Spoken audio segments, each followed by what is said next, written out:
ইরানের সমৃদ্ধ ইউরেনিয়াম সংরক্ষণে রাশিয়া প্রস্তুত বলে জানিয়েছেন দেশটির প্রেসিডেন্ট ভ্লাদিমির পুতিন। তিনি বলেন, 2015 সালেও রাশিয়া ইরান থেকে সমৃদ্ধ ইউরেনিয়াম সরিয়ে নিয়েছিল। প্রয়োজনে তেহরান সেই অভিজ্ঞতা আবারও কাজে লাগাতে পারে।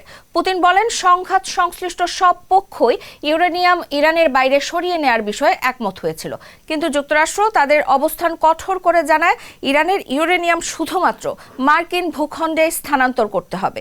এরপর ইরানও নিজেদের অবস্থানে আরও কঠোর হয়। ইরান যুদ্ধ দীর্ঘায়িত হলে বিশ্বকে চরম মূল্য দিতে হবে উল্লেখ করে রুশ প্রেসিডেন্ট আরও বলেন, চলমান সংঘাত যত দ্রুত সম্ভব শেষ করতে হবে। এই যুদ্ধ দীর্ঘায়িত হলে এর গুরুতর প্রভাব পুরো বিশ্বকে ভোগ করতে হবে। স্ট্রবেরি সুপার ডটেড ও ক্লাসিক ভ্যারিয়েন্টে সেন্সেশন জাগুক শিহরণ। ইতোমধ্যে মধ্যপ্রাচ্যের উত্তেজনার কারণে বৈশ্বিক জ্বালানি বাজার ও আঞ্চলিক স্থিতিশীলতা চাপে পড়েছে।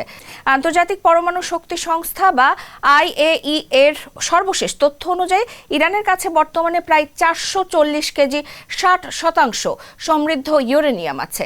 বিশেষজ্ঞরা বলছেন, এই মজুদ থেকে 90% সমৃদ্ধিতে উন্নীত হওয়া এখন সময়ের ব্যাপার মাত্র, যা পারমাণবিক অস্ত্র তৈরির জন্য যথেষ্ট।